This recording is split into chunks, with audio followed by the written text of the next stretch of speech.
Welcome back. You are still watching Engineering and You right here on OGTV. Like I mentioned before, the atmosphere is electric. The students, let's just say they're a bit tense. Everybody's hope is high to know if they are winning today on the platform or not. Well, the debaters are here ready to bring you all that they know about our topic of conversation.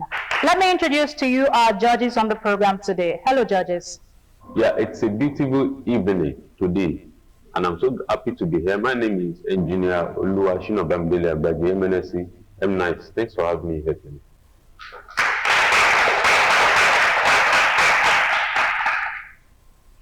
Our esteemed listeners too. Good evening, everyone. My name is Engineer Dr. Tolulope Misho, a fellow of Nigeria State of Engineer from NSC Agriculture. It's nice to be here today.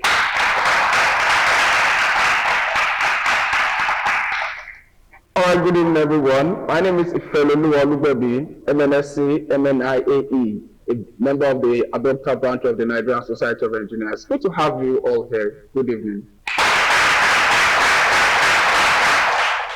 Thank you, honorable judges, representatives from Nigerian Society of Engineers at Belkote branch.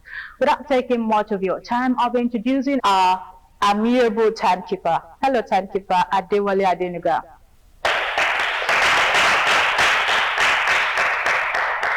Like I said before, the atmosphere is electric, suspense in the air. Students are ready to show you what they have for you on the program today. Two academic titans are here to bring their intellectual thoughts, to bring you the real conversation of the topic today. On the right, bringing you the legacy of sharp logic and formidable rhetoric, please give a tremendous welcome to Ebenezer Grammar School.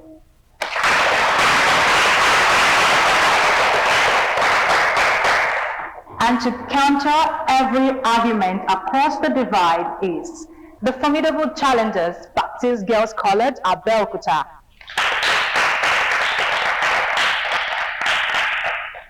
Ladies and gentlemen, the topic on the program today is a stark economic reality, one that forces us to ask, is progress truly destructive?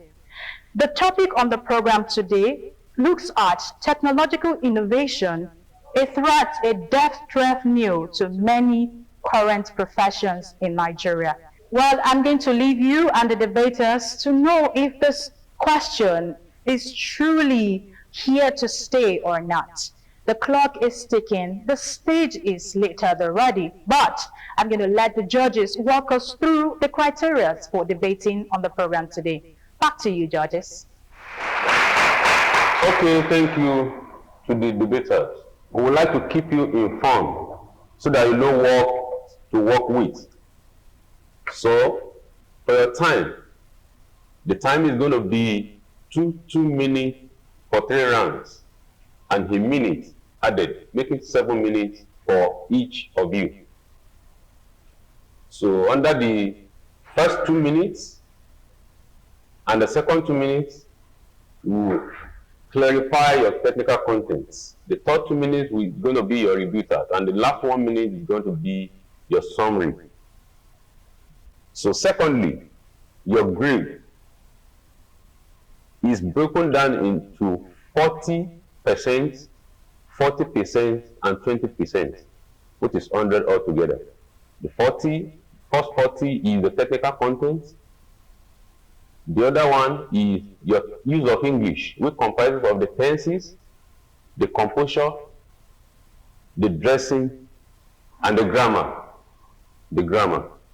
So the other 20 marks is your rebuttals, your ability to counter the opponent points. So under this, we will leave you to journey on your debates. I wish you the very best. Thank you. Thank you, honorable judges. The stage is ready, the clock is ticking, and may the best team win. And this is how we begin the debates. We say welcome again to Engineering on You. It's about to go down. Please stay tuned.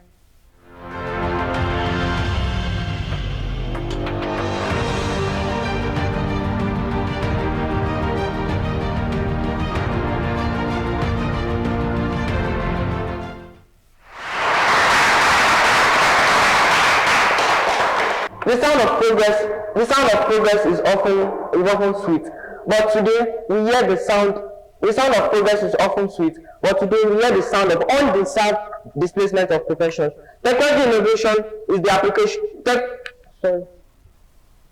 The sound of technology innovation is the application of. The sound of progress is often sweet, but today we hear the sound of displaced professions.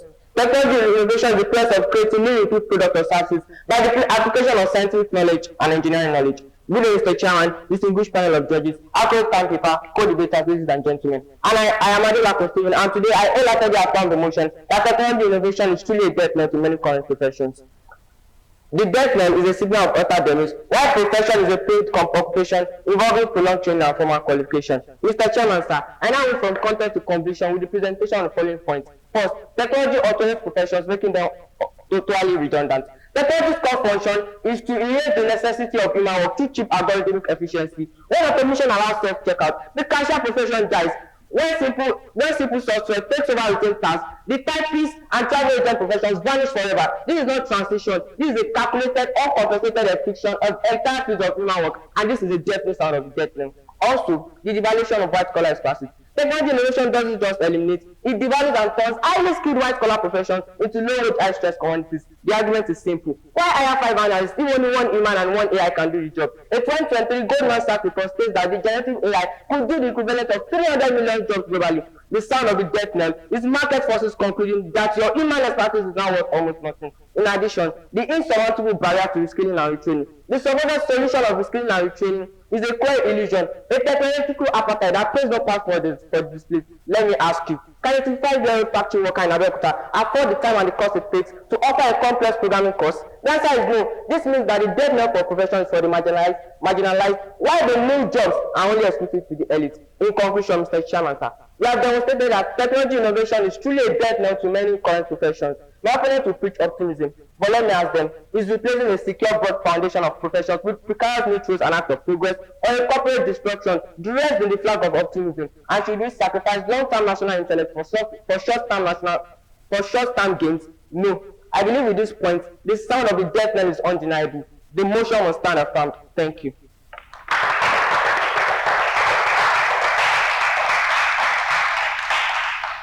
As we stand at the intersection of technological advancement and professional transformation, many are predicting the demise of some traditional careers. The motion, technology innovation is a threatening death knell to many current professionals sparks intense debate. But is this really the case? Are we witnessing the end of an era or the dawn of a new one? Today, I stand here to challenge and argue this pessimistic view that technology innovation is not a threatening death knell to any profession, but rather it is an opportunity for progress, growth, adaptation, and evolution. When you say something is a threatening death knell to something else, it means it poses significant threat or signals the impending end of that thing. Ladies and gentlemen, Mr. Chairman, sir, timekeeper, panel of judges, and my friends in argument. Today, we gather here to deliberate on a crucial issue that has significant impact in the future of our economy. Is technology innovation, a threatening death knell to many current professions. Today, I will post significant points to argue and to present that technology innovation is not a threatening death knell to any current profession. Let us embark on this intellectual journey and explore the critical nuances of this issue. Before I launch into my point, my opponents mentioned by saying technology does technology automate jobs, but rather technology does not automate jobs. It augments human capabilities. AI automation and other technologies can perform repetitive tasks and mundane tasks with speed and precision, freeing up human workers to be able to focus more on creative and complex tasks. Which drives me into my point. Technology creates job opportunities in areas such as data science, software development, and so many more. These jobs may not exist today, but they will be essential for the economic future. According to a report from the World Economic Forum, world automation may displace 75 million jobs by 2022. It is also going to be creating 133 million new roles. This is not a zero-sum game, where technology destroys a job without creating new ones. Rather, it is a transformation for the job market, where workers can acquire and adapt new skills to be able to thrive in a changing economy. Thank you.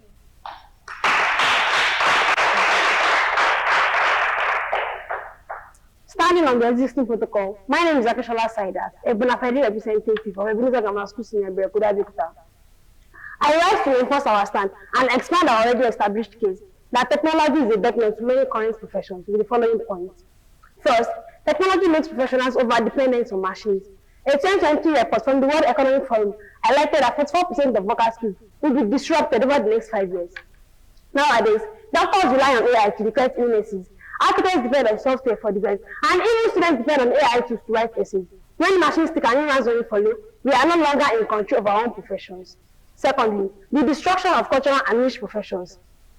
Technology is a particularly tragic death for cultural and specialized professions that define our identity.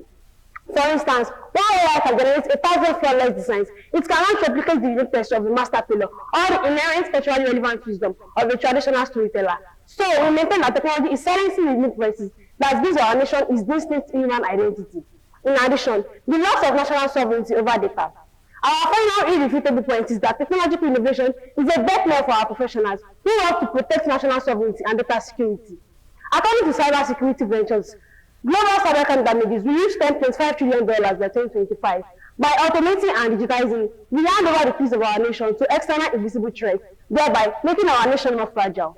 In conclusion, Mr. Chairman, sir, esteemed judges, worthy opponents, and attentive audience, we have decisively proven that technological innovation is a devastating death knell that devalues human expertise, curtails our national identity, and threatens our national sovereignty. The evidence is overwhelming. The professions are dying. Thank you.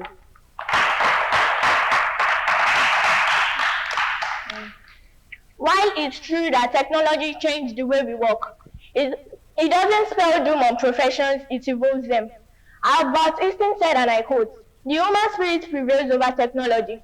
Matt Mullenweg said, and I quote, "Technology is best when it brings people together." Standing on the existing protocol is Rosemary Adela, and my being here today is to strongly buttress the point of my chief speaker on how technology innovation is not a death end and why the opposition's arguments collapse under closer examination. Technology is not a death sentence for job, but a catalyst for transformation and growth. To rebuke my opponent's likely point that automation reduces certain jobs. Yes, automation may reduce certain jobs, but according to the World Economic Forum, technology will create more jobs than it displaces. For every job loss, more are created in new sectors like AI, robotics, data science, and renewable energy. This is not a death knell, but an evolution. Technology doesn't kill professions, it reshapes them and opens new frontiers for those willing to grow. I will hand over to my chief speaker.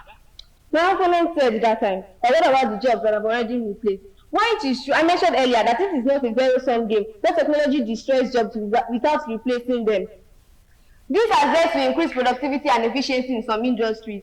And also, automation has led to the creation of new job opportunities in the repair, maintenance, and programming of automated systems. For instance, the introduction of ATMs has led to creation of new job opportunities in the banking sector, like customer relationship and relationship management. Thank you.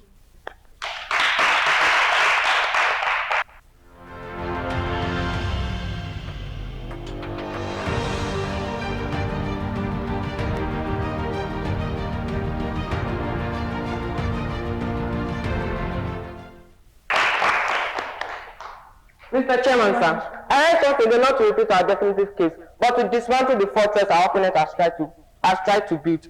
My opponent said that AI, it doesn't bring automation. But the very next sentence, she said that AI automation. She's just proving our point that automation makes professions redundant. She also mentioned the statistics which claimed 2022, but right now we're in 2024, 2025. Then my opponent said that that technology creates more job opportunities. We are not denying that some number of jobs will be created, but we issue a fundamental challenge. What is the quality of these jobs? The old jobs provided pension, healthcare, and dignity. These new jobs provide a race to the bottom. We demand an economy that values social stability, not just low cost efficiency. We also ask, who are these jobs for? Our displaced workers are not programmers. The jobs that they are offering are for the highly educated elite. The million jobs that they provided is not a lifeline. It's a private invitation sent to the privileged few. We also ask, where are these jobs located? They are offering global statistics to solve a Nigerian problem. We have said that the barriers that Nigeria faces cannot is making their jobs to be an inaccessible fantasy for majority of our citizens. My opponent also offered efficiency, but we ask the panel to consider the hidden cost of efficiency. What good is the highly efficient automated system when the displaced human workers cannot even afford to use the product it creates? Or what good is a digital precision, a perfect digital precision, when the human mind, the need of thinking begins to decline? We demand an economy where humans, not algorithms, take the highest value. Thank you.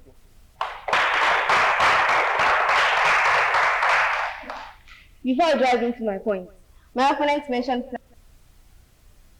something by saying, what would the automation do for our generation? This new job make our tasks easier, faster, and even more efficient. If you can remember, I mentioned earlier by saying automation does not replace humans, it augments their capabilities. It makes their job faster, more efficient, and makes them be able to concentrate on complex and even more creative tasks. And I put to you and ask you, who will hire a washerwoman when we have a washing machine at home?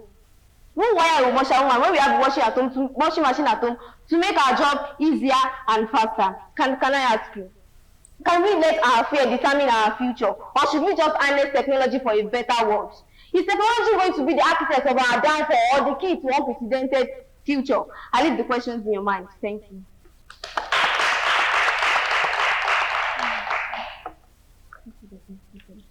My opponent mentioned that our argument is based on fear.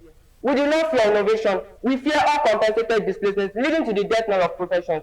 We do not advocate for stagnation. We advocate for innovation with conscience. We can innovate in ways that leverage human professions rather than kill the human professions. My opponent also said that we said automation doesn't. She said something like that. We didn't say. I was saying that they said that it is not automation, not it is augmentation, not automation. And I mentioned at the very next sentence, she said it is automation. Automation is making professions redundant. That is what I have to say.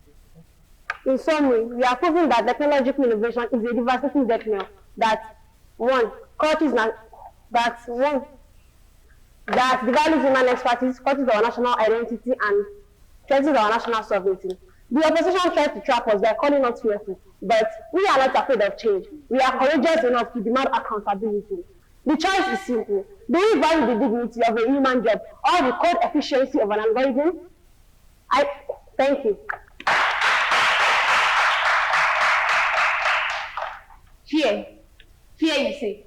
Because of fear, shouldn't we adopt for change? This same Nigeria was said never to adopt SIM card, but now we have over 1,000 technological phones in use.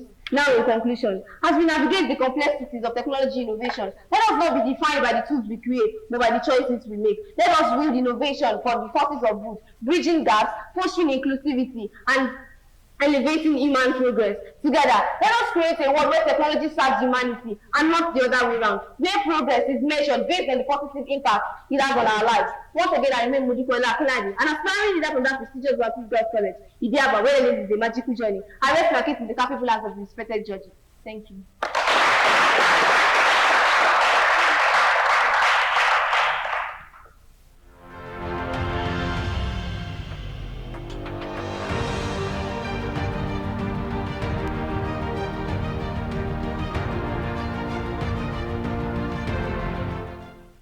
Welcome back. You're still watching Engineering and You. What a tremendous debate it has been. Two academic titans from different schools in Abeokuta has just brought you real intellectual fires. Every second, every point was worth it on the program today. I don't even know who is going to win today, but it is not in my position to tell you that. As it stands now, I know you're also debating in your head who is probably right in this topic. Technological innovation, is it helping professions in Nigeria, or it's a death threat to everyone in terms of our professions? Well, these and many more are what we've brought to you on the program today. But let's hand you over to our honorable judges, who are, by the way, very busy computing this result and ensuring that we have a fair result on the program.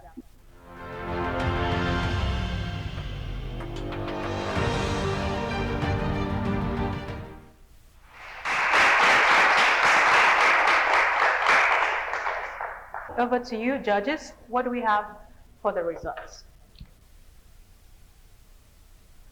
Wow, it's been an enriching conversation today, and I want to place appeal to all the audience to please our debaters a round of applause. Our young debaters have truly demonstrated that the future is not to be feared, but to be shaped. We solidly agree with Ebenezer Grammar School that every innovation will surely come with some disruption. So, while some production will be displaced, but a lot of other ones will be created. And those ones that are created will surely demand some critical thinking, creativity, adaptability, and it is left for individuals to choose which side of the coin to swing to. So this truth remains that technology is not here to destroy the whole profession, but is here to destroy stagnation. And this call for involvement from all of us as individuals. So from the side of engineers of Abeokuta, we hereby call on all stakeholders, our educational institutions, to please shift from routine learning to building skills for innovation. And we also want to remind us that machines are not here to replace human beings, but they are here to make our work easier. So it all depends on how we use these tools that will bring about the innovation. So our students, please, you don't need to fear technology, but you should be the architect of new ones. And so today, of course, in a conversation like this, it is a competition. We surely have winners, and while some, of course, there are nobody here is a loser. We are all winners. So I want to please pass the mic to engineer Ifeoluwa to give us a breakdown of the assessment for today's competition. Thank you very much, Engineer Enyosho. Once again, congratulations to the debaters. The breakdown of the scores for today's debate are thus: for the technical content for Ebenezer Grammar School, you have 32.3 points, while that for Baptist Girls College, you have 28.8 points. For the rebuttal for Ebenezer Grammar School, you have 17 points, while 15.5 points goes to Baptist Girls College. For the use of English, Ebenezer Grammar School has 35 points, while Baptist Girls College has 36 points. And so for today's competition, the grand teacher of the school is So we have to Ebenezer Grammar School has a total of 84.3%. While Baptist Girls Grammar School has a total of 80.3%. So Ebenezer Grammar School is declared winner for this episode. Thank you. We have our winner, Ebenezer Grammar School. But also to show you that this is nothing but a very friendly competition among young people, we're going to ask that both schools extend a warm handshake to each other, a hug if necessary, and let's just show you this is nothing but a friendly activities among the young people. Do not forget that these results have been successfully computed by representatives of Nigerian Society of Engineers at Abeokuta branch. Let's have you both, everyone is a winner on the program. We all win here. No long faces. This is an awakening call for everyone, both stakeholders that includes young people and even the professionals, teachers, engineers. We have a lot of work to do when it comes to conversation around innovation. This is the length of the program today, Engineering and You, brought to you by Prince Engineer Yemisi Shilon FNSC in collaboration with Nigerian Society of Engineers at Abeokuta branch.